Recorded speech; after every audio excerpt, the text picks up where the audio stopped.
Oi pessoal, a gente está ao vivo aqui de novo para mais uma live. A live de hoje vai ser bastante interessante, como todas, aliás, que a gente faz, sem nenhuma modéstia. E nós vamos conversar a respeito de como aumentar a produtividade. Como aumentar a produtividade. Deixa eu abrir a porta aqui, senão a minha Wi-Fi não vai entrar legal. Pera aí. Isso. Como aumentar a produtividade na quarentena? É algo que a gente se pergunta, né? Como é que você aumenta a produtividade ficando em casa 24 horas? Se você respeita, né, a quarentena, se você pode ficar em casa, não é? Fala, Caio. Como é que a gente aumenta a produtividade? Então, vamos conversar com uma especialista em desenvolvimento pessoal, que é a Daniela Tachner. Ela deve estar aparecendo daqui a pouquinho aqui. E vamos procurar saber quais são as orientações dela para que a gente consiga aumentar a nossa produtividade. E antes de começar o assunto propriamente dito com ela, eu vou primeiro perguntar, né?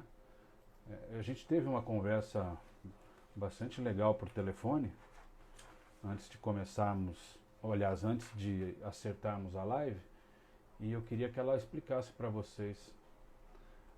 Deixa eu ver, estou ao vivo.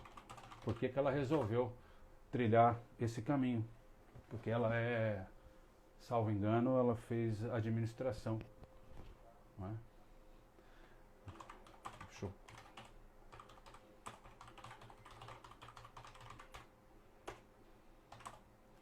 Clica na live.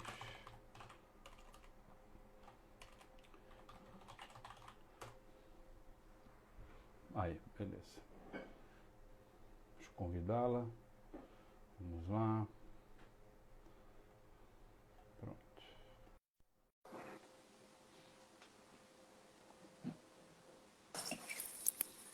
Olá, tudo bem? Olá, tudo bom e você? Tudo ótimo. Prazer Tá falar com bom. você agora através da câmera. Prazer é meu.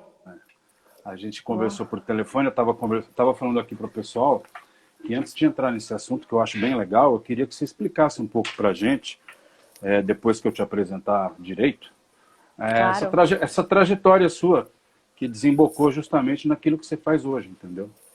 Direcionado às mulheres, etc. Opa, minha câmera deu pau, peraí. E- Não, é normal. Então, pessoal, é, já estou...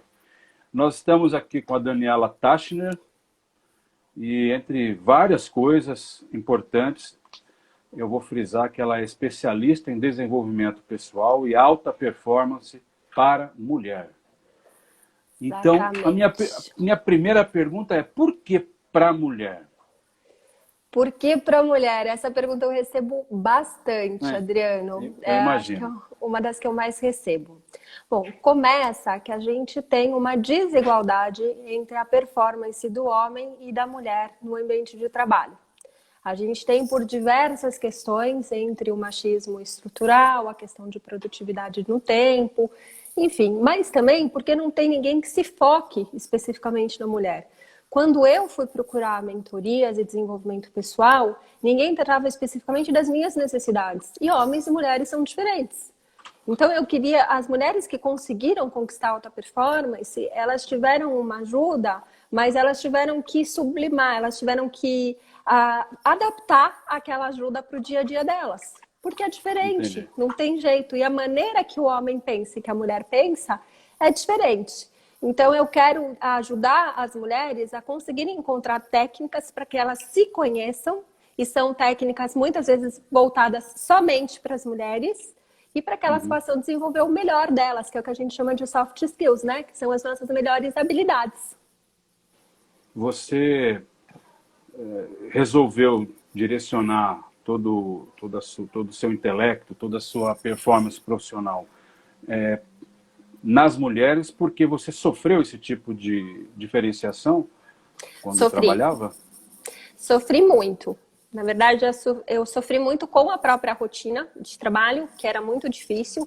Então, sempre os homens produziam mais. Então, desde a época que eu era estagiária, porque eu me formei como advogada, tenho OAB, comecei trabalhando como advogada e tinha uma distinção muito clara. Eles conseguiam produzir mais e eles tinham menos responsabilidades. No final da faculdade, eu já era casada, então eu já tinha responsabilidades da minha casa, né? E eu tinha amigos que eram casados também, homens, mas para eles não alterou em nada.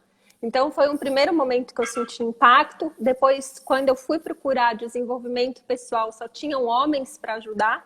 Então, você falava alguma coisa do teu dia a dia, das coisas que você precisava. Olha, não dá, eu não tenho condições de fazer um curso de 4 horas. Principalmente depois que eu virei mãe. Piorou, né? Não tenho como disponibilizar 4 horas seguidas do meu dia para um curso de imersão. E aí eu falava, como que eu posso fazer para me desenvolver? Como que eu posso atingir a alta performance e o desenvolvimento pessoal? Que nada mais é do que autoconhecimento, tá? O nome é complicado, mas a alta performance é o nosso autoconhecimento. Então eu queria entender como que eu funcionava. E eu não tinha nada acessível, porque era tudo muito complicado. Então eu sofri sim na pele. Quando eu fui para o movimento Mulheres com Direito, eu vi que outras mulheres também sofriam isso, que era mais difícil, a questão de desigualdade também salarial, que as mulheres não tinham acesso a todas as informações. Olhei trabalhos acadêmicos e vi que os homens produziam mais, tinham mais acesso à informação. Eu falei, não, isso precisa mudar. Isso precisa mudar, então eu vou me focar exclusivamente nas mulheres. Então, Entendi. Respondendo a sua pergunta, sim, sofri na pele. Isso é muito sério, né? Sim. Porque... Você disse que sofreu na pele e há quanto tempo, mais ou menos? Só para eu fazer um comparativo aqui. Eu me formei na faculdade de Direito em 2008, tá? Aí eu comecei a sentir já no estágio e depois na vida profissional. E eu sentia muito, comecei a sentir muito depois que eu tive meu filho. Eu trabalhava em empresas, eu já era autônoma e já estava no desenvolvimento pessoal. Mas ainda assim eu fui trocada em empresas por homens. Senti ainda em entrevistas de trabalho, porque quando eu cheguei próximo dos 30 anos, eu ainda não tinha meu filho. E aí a primeira pergunta que te faziam era, né, também, mas você é casada? Sou casada. E você vai ter filho? Você já tem filhos? Não, ainda não tenho. Mas você já era cortada, porque você tinha a possibilidade de ter filho e não desenvolver, teoricamente, a sua alta performance. Eu escutei isso de diversos empregadores. E há uma diferenciação, na sua opinião, evidente, claríssima, da mulher que quer ter filho ou já tem, e daquela que diz, não vou ter filho, não quero saber e tal.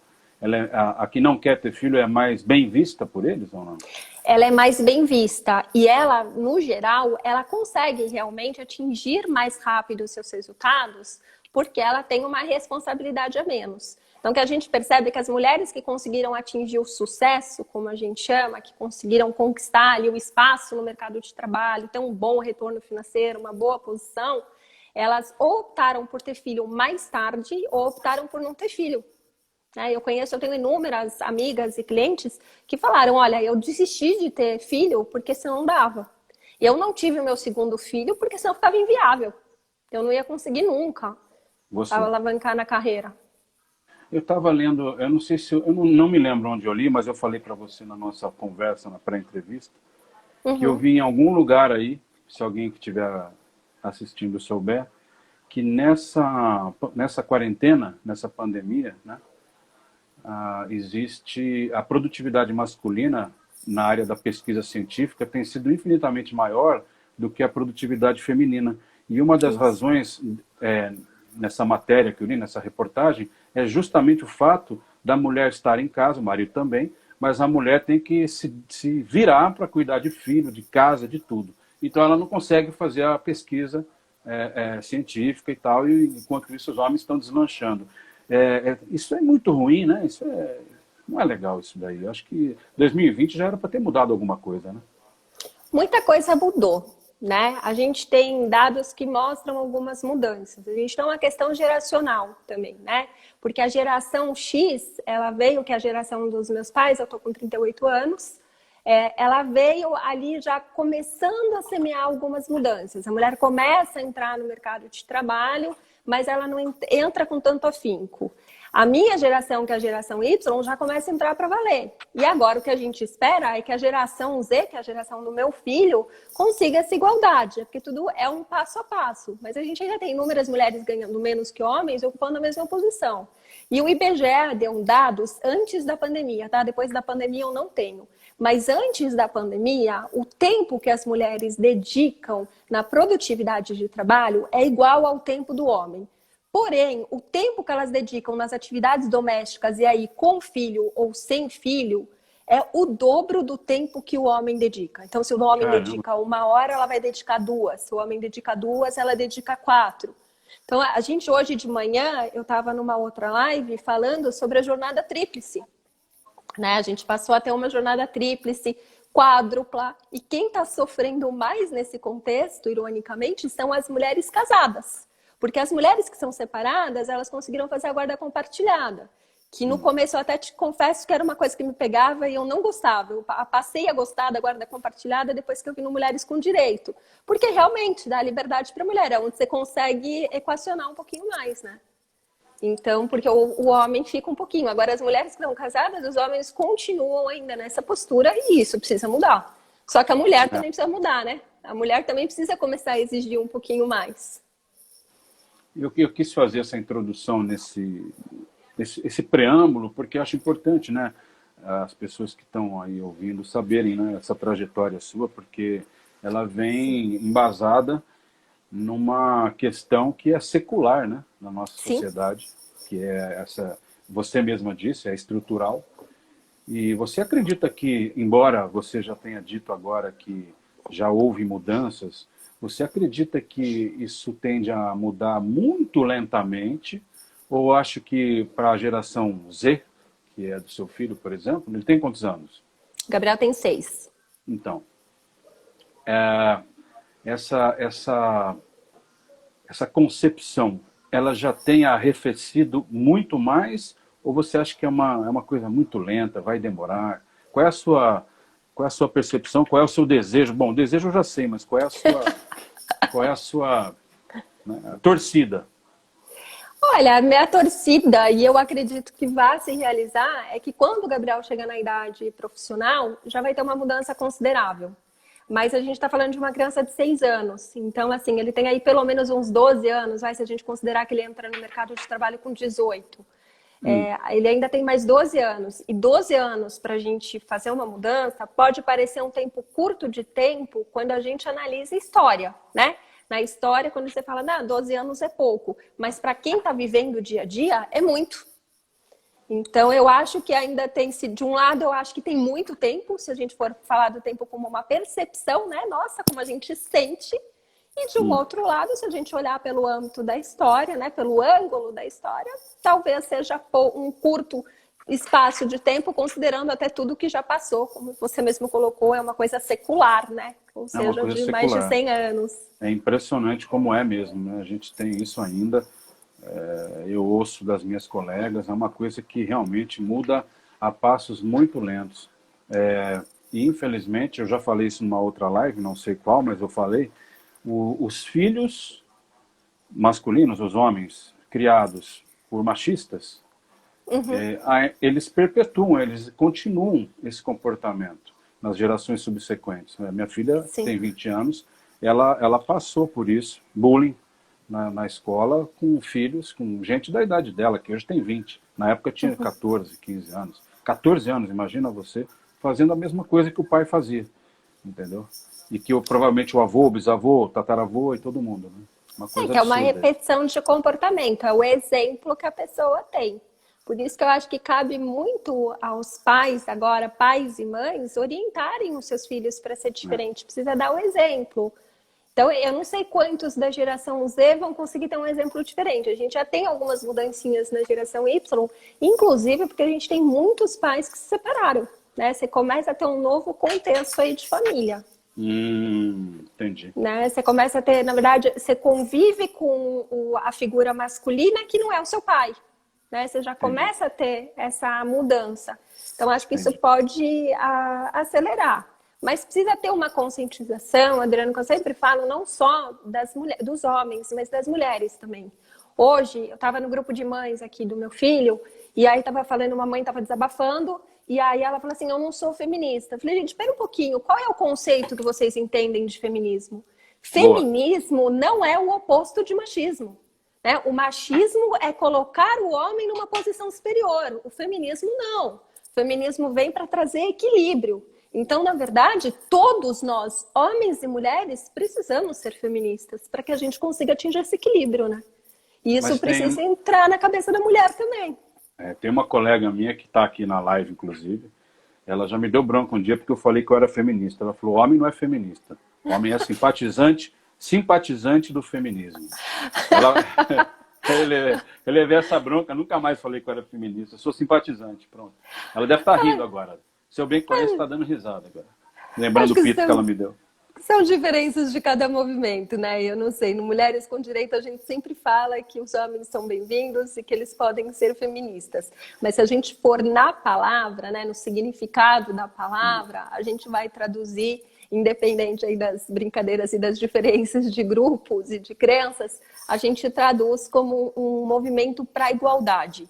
Agora até está se falando, né, em igualitarismo justamente pela confusão. Mas o fato é que, em tese, o feminismo surge para trazer o igualitarismo e não para trazer a mulher como um ente superior. É isso que a gente busca, toda igualdade entre todos. Porque não dá, senão vai ter desequilíbrio, né? Aí não altera em nada. Com certeza. Eu queria entrar no assunto, então, da nossa live, que é bem interessante. Como é que a gente aumenta a produtividade na quarentena? Dos itens que você me passou, aliás, o primeiro, já começa perguntando como é que o nosso cérebro funciona com o incentivo do externo. O que isso quer dizer e qual é a explicação relacionada a essa questão de aumento de produtividade? Quando a gente pensa em produtividade, primeiro a gente tem que pensar no que é possível para cada um. Tá? Independente de homem e de mulher. Eu falo muito em produtividade do que é possível. Né? Às vezes a gente quer produzir muito mais do que a gente consegue. E não dá. Você tem que respeitar o seu limite e o limite de cada um. Agora você pode aumentar o seu limite com técnicas que vão mexer ali com o teu cérebro. Então, quando você entende como o seu cérebro funciona, fica mais fácil. E o cérebro, ele tem uma linguagem mais complicadinha. Tá? Então não adianta a gente ficar na frente do espelho falando eu posso, eu consigo, eu quero, eu vou, eu sou.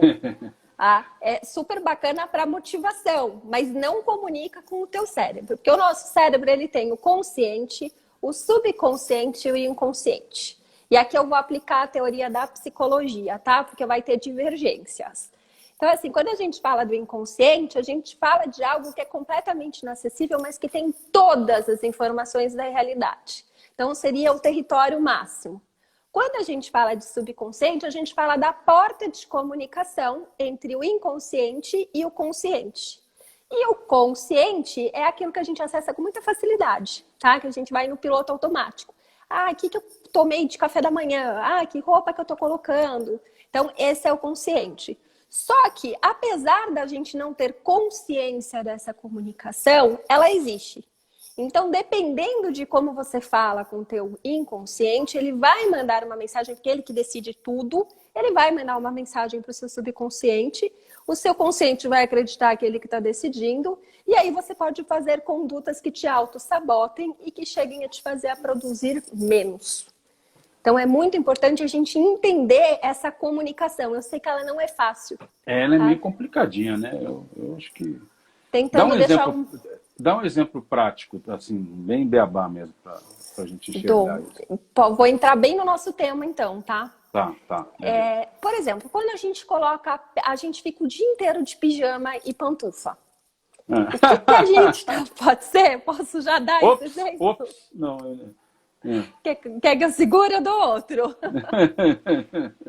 Mas quando a gente fica, a gente coloca, a comunicação com o nosso cérebro pode ser visual. Vamos imaginar o seguinte, ó. Para você se comunicar comigo, a gente está falando a língua portuguesa, certo? Certo. Se você fala inglês comigo, talvez eu não entenda. Se você falar japonês comigo, certamente eu não vou entender.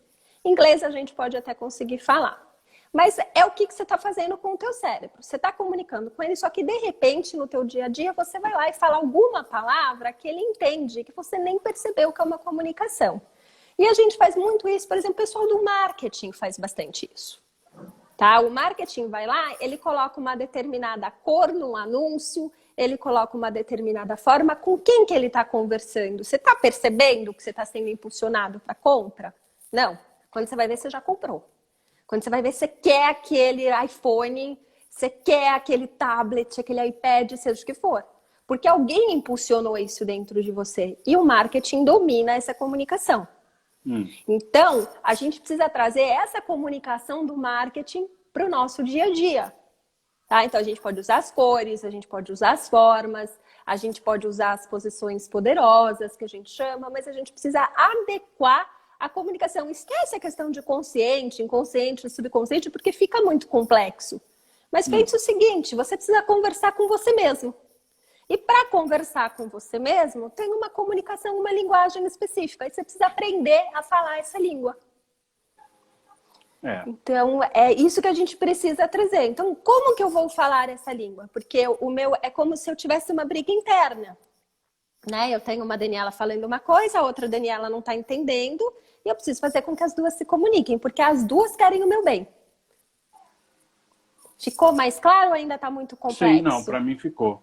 Se alguém aí que estiver assistindo tiver mais alguma dúvida, pode perguntar, viu? Aproveitando essa pequena pausa, olha aqui, ó. Vamos lá. A Patrícia escreveu ainda sobre a questão do feminismo. Homens são pró-feministas, antimachistas. Homem, por definição, não pode ser feminista. E são muito bem-vindos. Precisamos muito deles para desconstruir o machismo. É ela que me deu um pito uma vez. Vai ficar uma discussão mais teórica, assim, de entendimento, tá? Eu vou, com todo o respeito, Patrícia, acho que todo mundo tem que trazer aqui o teu conhecimento. A maneira que eu encaro no Mulheres com Direito é um pouquinho diferente, mas o nosso conceito tá o mesmo. Realmente a mulher, ela tem que ser a protagonista do feminismo. Acho que esse conceito fica mais claro para todos, né? A mulher, ela é a protagonista. Mulheres com Direito, aproveita que você mencionou e fala o que é isso. Mulheres com Direito é um instituto que foi formado, é um movimento, na verdade, formado pela doutora Fabiana Garcia. Hoje ela está mais conhecida como doutora Fabiana Alves, que ela se separou. E ela fundou o movimento com o objetivo de trazer mais participação política da mulher e também uma participação da mulher na OAB. Porque a OAB tem uma constituição extremamente machista. Então, tem. E aí a luta dela era que para realmente tivesse pelo menos uma mulher dentro de cada uma das chapas, para que não fosse um controle tão de homens, porque acabava que as mulheres tentavam fazer alguma coisa e não conseguiam. A gente chegou até, eu não participei ativamente ali de Brasília, mas tem relatos das colegas que falaram, por exemplo, que estavam ali andando ou no STF ou até no Senado, e aí tem sempre um homem com várias mulheres atrás, né? Porque é o homem com as suas assessoras, assistentes e afins. E aí quando chegaram as mulheres do movimento, falaram, o que é isso? É um motim? Agora vai ter motim? E começaram a vulgarizar ali o movimento, tá? Então, assim, a briga é muito política. Hoje, em 2020, a gente tinha tomado uma outra direção, somos em vários coordenadores, a gente tinha tomado uma direção, para trazer mais a questão da mulher no mercado de trabalho, tá? Sem esquecer a questão política, mas para sair um pouquinho do âmbito só da OAB, só da política, para a gente conseguir atingir todas as mulheres. E eu tenho um GT de coaching lá com o Gustavo Horta, que também é coach. A gente tinha sessões semanais, depois a gente passou por uma semana, uma vez por mês, presencial, e com a quarentena a gente está com as atividades suspensas por enquanto. É verdade, né? Infelizmente teve que parar um pouquinho. Muito bem. Voltando ao assunto que a gente estava conversando, sobre o consciente e o inconsciente, você falou em determinado momento do inconsciente. Esse tripé meu está dando trabalho. Agora, me diga uma coisa, por que o nosso inconsciente, de repente, nos mandaria uma informação que pode nos prejudicar? Não é um suicídio, entre aspas? Não, porque o nosso inconsciente, ele sempre tem uma intenção positiva. Só que aí entra na questão da comunicação. Se você comunica para ele de uma forma que aquilo está fazendo bem, que aquele sofrimento está fazendo bem, ele vai te mandar sofrimento. Por isso que essa comunicação precisa ser acertada. O teu inconsciente jamais vai ser contra você. E toda vez que você toma uma decisão, mesmo que você olhe para trás e fale, putz, tomei uma caca de decisão, você tinha dentro das informações que você tinha acesso naquele momento, você tomou a melhor decisão com toda certeza. Entendi. E me diga uma coisa, em relação a esse aumento de produtividade, você costuma fazer esse tipo de trabalho com mulheres? E que Costumo. resultado? E como é que não é? Conte alguma, nos dê algum exemplo de alguma paciente sua, claro, sem citar nomes. Eu acho que é legal, nesse assunto mais árido, do consciente, do inconsciente, etc., a gente ter muitos exemplos, que é para que a gente vá absorvendo a ideia. Acho legal isso. O que você acha? Pode ser, perfeito. Vamos Como é lá. que você trabalha isso? Qual é a sua atividade mesmo em relação a essas questões de aumento de produtividade? Primeira coisa é determinar um objetivo, tá? É minha primeira sessão, a gente vai fazer de 8 a 10 sessões, às vezes passa um pouquinho, que eu passo com a cliente, e a gente vai determinar um objetivo. É muito comum a pessoa não saber onde ela quer chegar, isso para homens e mulheres. Só que na alta performance, para quem não sabe, também só fazer um parênteses, ela Claro. foi um estudo realizado entre as pessoas que tinham um desenvolvimento muito acima da média, um sucesso profissional alto, e o que essas pessoas faziam de diferente, tá? E aí foram criadas técnicas para conseguir repetir o modelo dessas pessoas. E Então, isso é conseguido?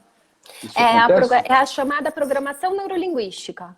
Então, você tem técnicas desde os anos 80. Quem deixou o mais democratizado foi o Tony Robbins, que é um americano, porque era muito acadêmico. Tá? Se os termos ainda hoje são difíceis, naquela época eram mais ainda. Tá? E eram técnicas e foi usado muito como manipulação. Tanto que até hoje tem um preconceito, né? Eu tive muito preconceito também. Falava, imagina, isso é manipulação. E aí ela foi evoluindo, e hoje, não, assim, quem quiser usar para o mal, usa, né? Não tem jeito. Todo mundo pode fazer uma caneta, uma arma, mas o objetivo é trazer o bem. Então, a primeira coisa que a gente percebe nas pessoas que têm sucesso, nos comentários delas, e pensando em sucesso como equilíbrio entre vida pessoal e profissional e resultado em dinheiro também, tá? Claro. Elas sabem onde elas querem chegar. E o que significa isso? Elas sabem o objetivo, só que não é só saber o objetivo, elas sabem como elas vão saber quando elas chegaram. Então, por exemplo, é muito comum as pessoas falarem, eu quero ter sucesso. Ok, o que é ter sucesso para você? É ganhar muito bem. Legal, você vai ganhar muito bem. Como você vai saber que você está ganhando muito bem? Porque é comum, a pessoa ela começa a ganhar, não, eu quero ganhar 10 mil. Aí ela ganha 10 mil. Não, mas eu ainda não estou bem.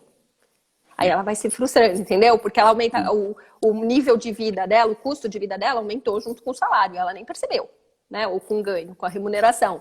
Geralmente aumenta mesmo. Geralmente aumenta. Então ela precisa ter consciência disso, porque senão ela nunca vai conseguir. Então, assim, você precisa jogar, na real, quanto você realmente quer ganhar, chegar num valor que você calculou. Aí eu tive uma cliente uma vez, que ela virou para mim e falou assim, não, Daniela, vou ganhar 7 mil reais e resolve minha vida. Eu falei, não, tudo bem, perfeito. Agora me conta uma coisa, como você chegou nesses 7 mil? Sei lá, é um número que eu acho que é razoável. Não fiz Aleatório. conta. Tá? Então, não dá. Eu falei pra ela, mas você já viu se sua vida cabe nesses 7 mil? Agora é moda dos 10 mil. Assim, mulher até 30 anos, ela fala 10 mil. Mulher de 30 a 40, ela fala 20 mil. E acima de 40, ela fala de 30 a 50 mil. Então, a primeira pergunta, bom, todas elas vêm. Elas falam já os números assim exatos. E aí eu falo, como você chegou nesse número?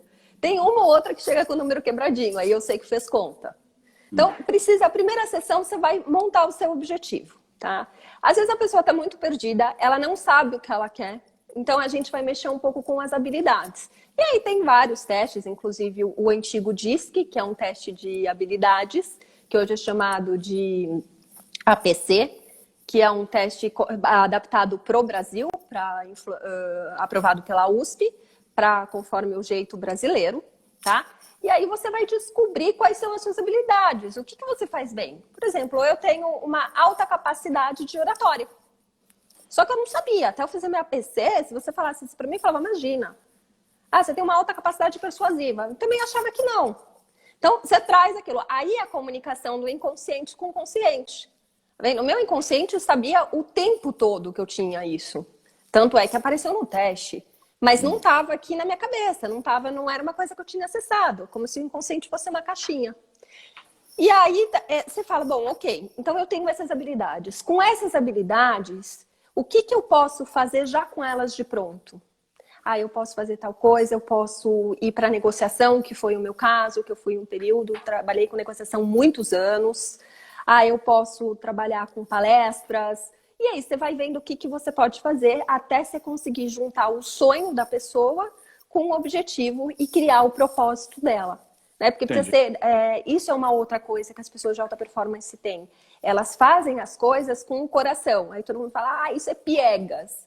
Não é uma coisa assim, gente, que elas vivem de amor. Né? Eu não vou fazer por amor, só por amor. Mas assim, eu só comecei a ter sucesso na minha carreira no momento em que trabalhar tinha virado um prazer.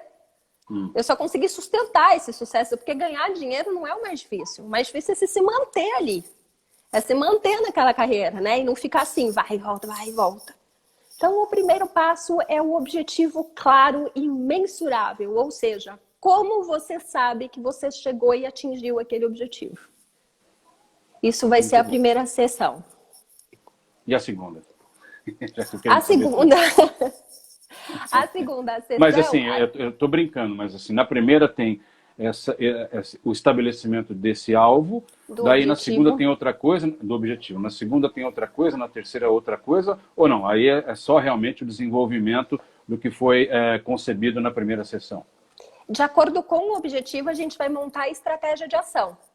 Tá? Então, primeiro eu gosto muito de uma técnica que chama SMART, que é uma técnica usada muito na negociação, na ADM, na administração, que você vai transformar o objetivo em pequenas metas, em pequenos objetivos.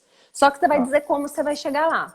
Tá? Então, é uma ferramenta super bacana, que dá para todo mundo usar em casa, e aí você começa a organizar, e aí você começa a ver. Só que ao invés de você fazer um SMART, você vai fazer vários. Então, assim, quais são? O que eu posso fazer aqui para conseguir chegar nessa meta?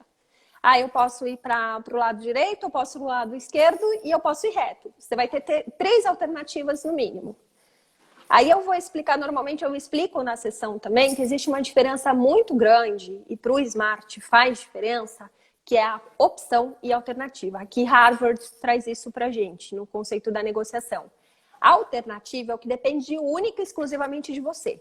Opção é o que você depende do outro.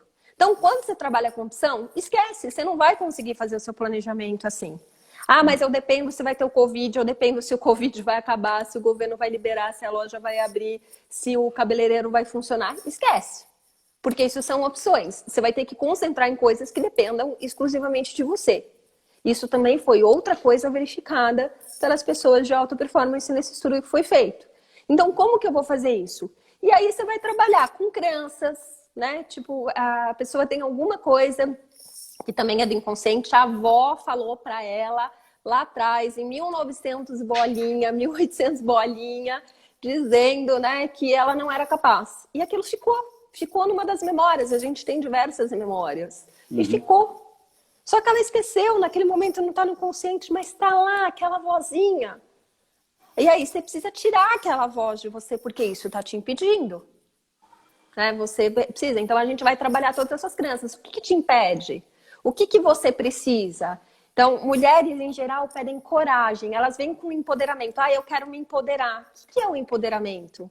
Qual é o seu empoderamento? O que você precisa do empoderamento? Qual é o recurso interno que a gente chama que você precisa acessar? Eu preciso acessar minha coragem. Eu preciso ter coragem para fazer isso. Eu preciso ter coragem para ir lá negociar com o meu chefe. Eu preciso ter coragem para mudar de profissão. E aí você vai instigar essas condutas na pessoa, vai ensinar para ela de uma forma consciente, para que ela possa instigar com técnicas fáceis. Nossa, legal isso, hein? Você só atende mulher? Não, eu atendo homem também. Então é muito bom. Eu atendo homem, que minha especialização é em mulher. Deixa eu voltar para a quarentena. Vamos falar, você falou brincando, mas eu queria desenvolver. Vamos falar do pijama. Vamos. Quando a gente está em casa, trabalhando, home office e tal, você acha que tem que trocar, tem que tirar o pijama e botar a roupa de trabalho mesmo ou não precisa? Precisa, porque aí vem aquela questão da comunicação com o nosso cérebro. Faz diferença, então? Faz muita diferença. Teve até... Alguém me deu essa informação hoje de manhã, mas depois eu confirmo aqui com vocês o nome do médico que falou. Teve um neurologista que também estava falando sobre isso de manhã numa live.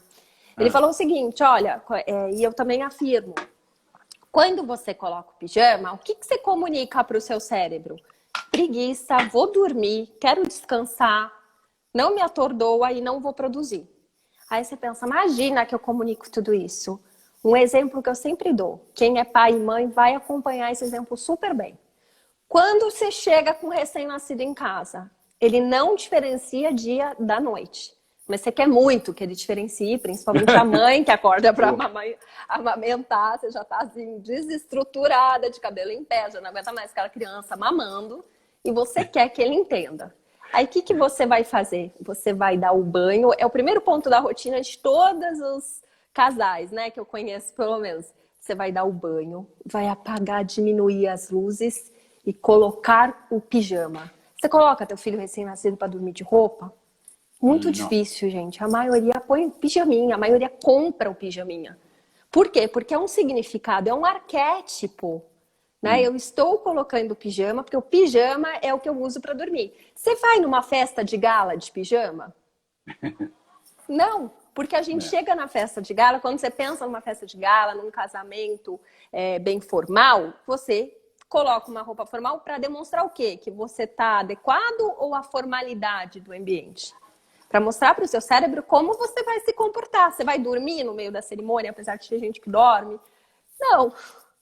Você vai ficar, sei lá, ter um comportamento de... Vai lá se estender para tomar um sol, se o casamento for de dia?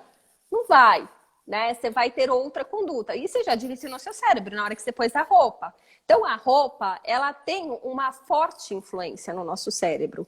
Né? Quando você coloca o pijama, o que você está comunicando para o seu cérebro tá na hora de eu descansar, então eu vou começar a desligar. Agora, você vai lá, você cria uma rotina de autocuidado. Não, vou começar, vou tomar um banho, vou lavar o rosto, vou pôr roupa. Mulherada que gosta de se maquiar, vai passar creme, não importa qual é a rotina que você crie. Mas aí você foi lá, você colocou a tua roupa de trabalho, ou a roupa que você usaria normalmente para trabalhar, você olhou para o teu cérebro e falou, ok, entendi, vamos produzir, vamos embora. Você liga energia. E isso é científico, tá? São os arquétipos científicos que a gente usa. Então você tem, as pessoas, elas reclamam muito, tem muita gente que fala, ai, mas eu tô com preguiça. Ah, se você não sair da preguiça, você vai ficar com uma preguiça ainda maior. Você precisa a gente precisa de duas coisas agora para produzir mais nessa quarentena. A gente precisa de rotina e sair da zona da preguiça. Não é nem zona de conforto, gente, é zona da preguiça. Eu ia falar sobre isso, a questão da rotina. É bom ter um horário para acordar, né? Horário para dormir. Não é? Eu tenho procurado fazer isso de domingo a quinta. Tem horário para acordar, tem horário para dormir. Daí na sexta à noite destrambelha tudo, sábado destrambelha também, volta domingo. Como eu fazia quando não tinha quarentena. Mas é isso, é seguir uma rotina quando não tinha, ou uma rotina que você inovou.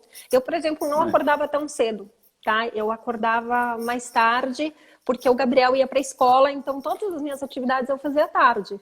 Com o Gabriel em casa, eu ainda tenho o horário para entrar no computador com ele, não adianta, eu vou ter que acordar mais cedo. Aí eu comecei a acordar mais cedo e dormir mais cedo, né, para eu poder aguentar o dia. Mas eu criei ali alguns marcos. Você não precisa necessariamente ter só um horário para acordar, você pode fazer pequenos ajustes, tá? Entendi. Então, você pode ter, por exemplo, olha, na hora que eu acordar todos os dias eu vou tomar café da manhã. Ainda que não seja no mesmo horário. Mas você vai parar, você todo dia vai aquela coisa do poder do hábito, você vai tomar o café da manhã. Depois do café da manhã, você vai ler o jornal, você vai ler Instagram, você vai assistir uma live, você vai trabalhar. Mas assim, é determinar as suas ações estratégicas, né? O que você vai fazer e determinar uma meta. O que eu quero desse dia? Porque não adianta também a gente criar uma rotina, de novo, a gente cai naquele problema que eu te falei da primeira sessão. Tá, ok, você criou a rotina. Pra quê? Aí você termina o dia com aquela sensação de frustração, do tipo, tá, e agora? O que eu fiz? Não fiz nada. Mas o que você queria fazer? Então, é isso que a gente precisa cuidar, assim, acordei, o que eu quero fazer? Quanto que eu quero produzir? Qual vai ser minha métrica de produção? O que vai indicar que eu consegui produzir aquilo que eu queria? Isso é muito importante. E qual é a rotina que eu vou montar? Então, ter pontos de rotina para você incentivar o teu cérebro e ter metas. Olha para suas metas, anota, pode ser no celular. Eu optei por agenda de papel nesse período da quarentena. Mas, assim, tenha muito bem definido o cenário, porque senão a gente surta. Tem gente que não sabe nem que dia é hoje, né? Então, olha, é verdade. Agora não, agora eu já estou sintonizado, mas no começo eu não sabia mais que era segunda, terça, quarta. Eu perdi. Eu perdi completamente. Agora voltou, mas agora não, já faz um tempo. Ah, não é perigoso a pessoa se frustrar quando ela estabelece metas para um dia e não consegue fazer nada? Bom, aí a gente vai entrar em dois assuntos. Um que é o seguinte, ela vai se frustrar usando a tua terminologia se Uhum. ela Tá colocar uma errada essa produtividade. terminologia? Tá, a gente acredita que sim, eu já te explico. Qual é o... Mas Ah, tá. porque a frustração ela tem a ver com o fracasso, e na verdade a gente fala em feedback. Tá? Hum, Tem um feedback que nem a história da luz, né? Você não erra tantas vezes para a criação da luz ou a criação do iPhone ou qualquer coisa super master, né? Quantas vezes hum, você deixou de acertar? Quer dizer, quantas vezes você sabe que não é o caminho para você fazer? E aí entra num papo de resiliência. Então, se toda vez você ficar hum, pensando em frustração, frustração não, feedback, ó, eu sei que essa rotina que eu montei, essa produtividade que eu estou me exigindo, hum. ela é impossível Ah, é legal isso. e pensar olhar de uma outra forma. Então, Bom, eu queria estar com meu filho em tempo de lazer. Meu filho me chama para assistir um filme com ele à tarde. Né? De início, não, vamos lá, filho, não, vou produzir aqui, não, vou responder para cliente, não, vou atender, vou não sei o quê. Chegava no final do dia, óbvio que eu não tinha conseguido fazer tudo. E estava desesperada lá, madrugada dentro, para dar conta do meu trabalho. Até que eu entendi, não, peraí, aqui não dá. Esse caminho que eu estou tomando não dá, então eu vou ter que fazer um outro caminho, uma outra estratégia. hum, Então, não pensar como uma frustração, entendi, tá? entendi. Pensa como uma outra forma. Você tinha Uma feito mais... frustração é realmente essa palavra vem carregada com um sentido de fracasso. E o fracasso, acho que você sabe melhor que eu, mas ele não faz bem para o nosso cérebro, né? Quando Não, essa palavra, esse sentimento de fracasso, ele faz muito mal. porque o fracasso leva à desistência. Bom, se quando eu fracasso eu fico mal, aí ó a comunicação com o inconsciente. Mais um exemplo. Se quando eu fracasso eu fico mal, então tá bom, então eu não vou fazer porque eu não fracasso. Não tem esse risco. É uma intenção positiva. Agora, se quando eu fracasso eu olho e falo, bom, beleza, ok, hoje não rolou, não foi a maneira legal que poderia ter acontecido, já sei que dessa forma não dá, vou tentar de novo, no dia seguinte eu tenho ânimo. Amanhã é um Eu novo tenho dia. amanhã é um novo dia. Aí eu tenho um ânimo de me trocar, eu tenho um ânimo de tirar o pijama, tomar meu Né? café e começar a minha rotina do dia. É interessante. Essa visão é de onde, hein? É de que linha? Da programação neurolinguística. Bem legal. Não sabia, não. Bem A legal. programação neurolinguística fala muito sobre isso, sobre a maneira, ela tem uma definição prévia, que é o seguinte, que você tem o mapa não é território, que a gente fala. Então, a realidade, ela é o território. O mapa é como você enxerga, como você desenha. Então, você vai num restaurante, bom, agora faz tempo, né, gente, que a gente não vai num restaurante, mas quando a gente ia em restaurante, a gente pega o cardápio, a gente olha ali a foto ou a descrição e já imagina uma imagem. Quando chega o prato, ele é diferente. Ele pode ser melhor, ele pode ser pior, surpreender, ter uma sensação de que não é tão legal. Independe. Ele não vai ser igual ao que você imaginou, tá? Porque a maneira que a gente interpreta a realidade, ela é a maneira que a gente faz com os nossos filtros. Então, com o que a gente acredita, com as nossas crenças, os nossos valores, e cada um tem o seu. Então a gente precisa, por isso que a gente fala muito de eliminar a crença limitante, né? Qual é o drama da crença? Porque ela te faz enxergar um mapa muito pequenininho. Então ela faz você enxergar só aquela fotinho do cardápio e não imaginar que pode vir alguma coisa diferente. Entendi. Então esse é o princípio da PNL. E aí você vai trabalhar com todo esse princípio, sempre tentando ampliar o seu território, e por isso que você nunca vai falar de frustração numa linguagem negativa. Porque a gente já sabe que a linguagem negativa, ela vai trazer um retorno negativo também. Então, Eu quando pensava, eu pensava que isso fosse coisa de crente, de evangélico que fala essas coisas aí, que não fala assim que atrai o mal. Isso Não, aí. tem experiências até com objetos, né? Com plantas, com água.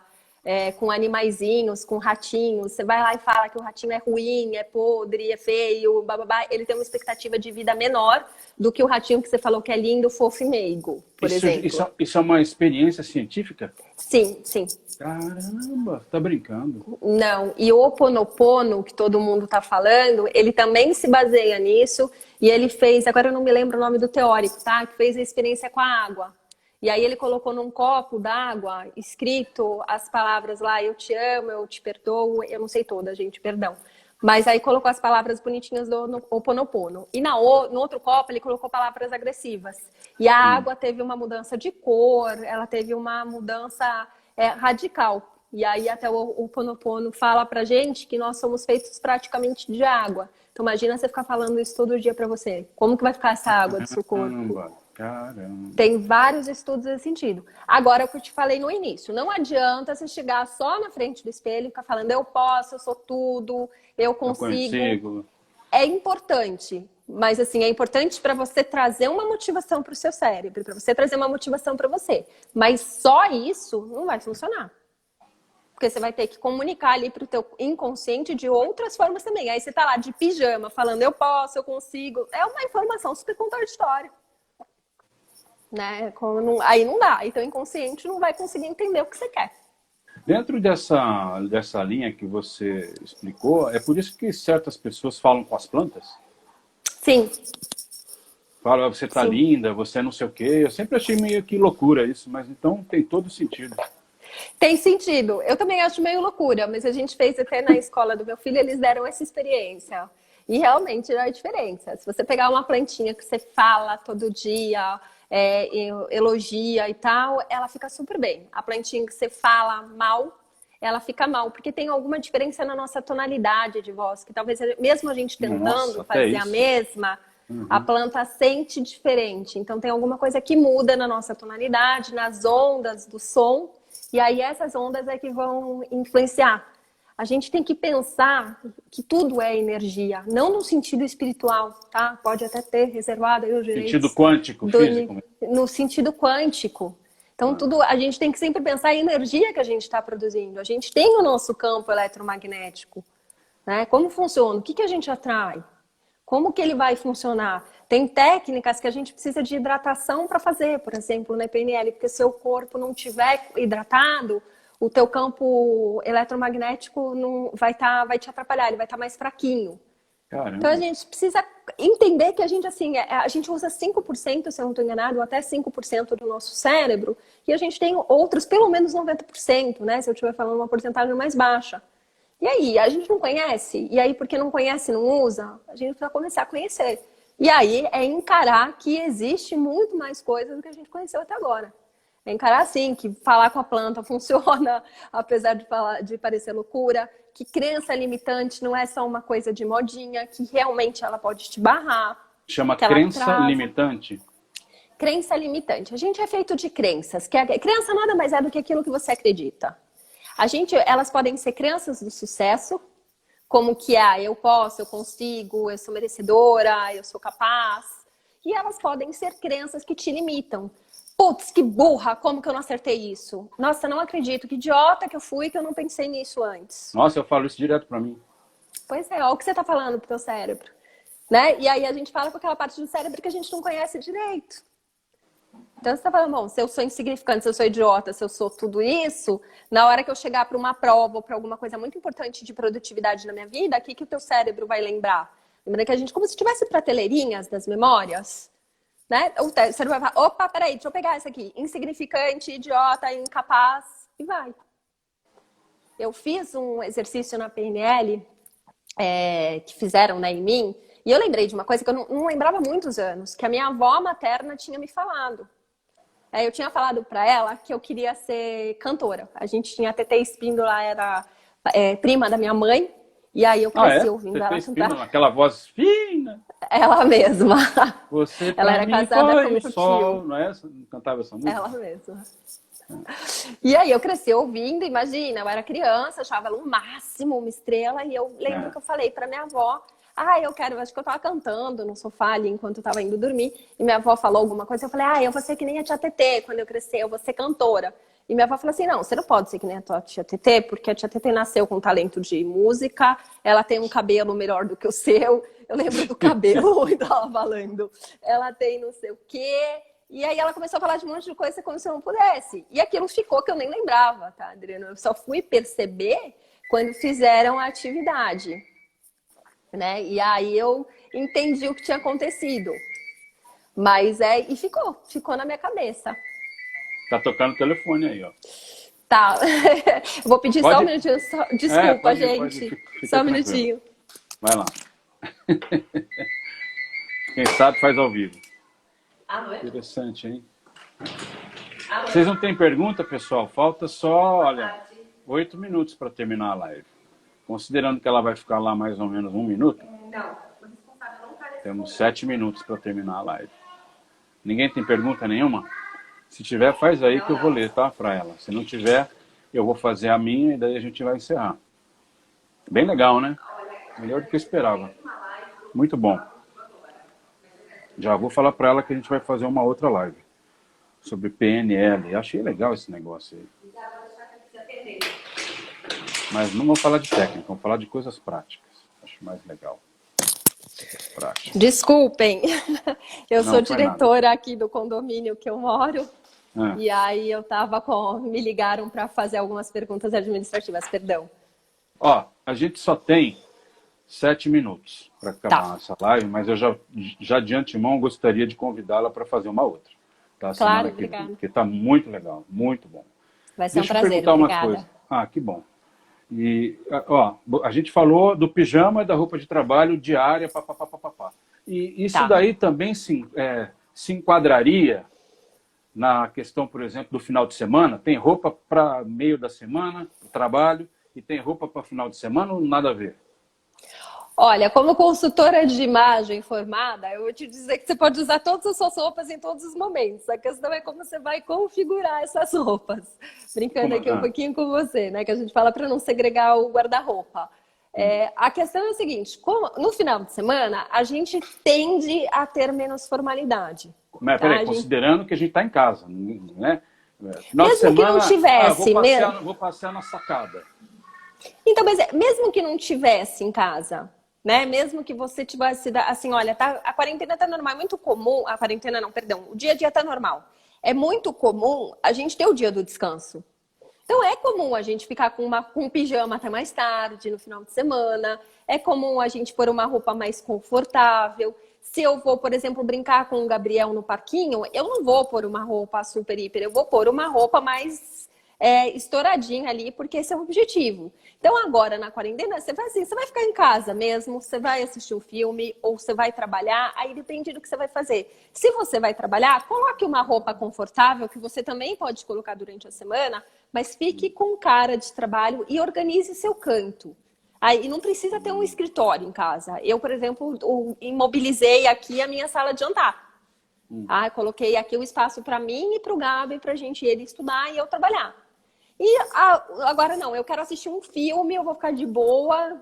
Então, tudo bem, não tem problema, você pode ficar livre. A questão da roupa que eu trago é para produtividade. Você quer produzir? Então, não comunica para o seu cérebro que você vai estar com preguiça. Isso é o pulo do gato mais importante. É muito interessante, viu? Muito interessante. Realmente, não tinha pensado nisso, não. Talvez se explique um pouco a minha preguiça matinal. Eu costumo ficar de pijama até a hora do almoço, às vezes. Porque eu trabalhando no escritório e tudo.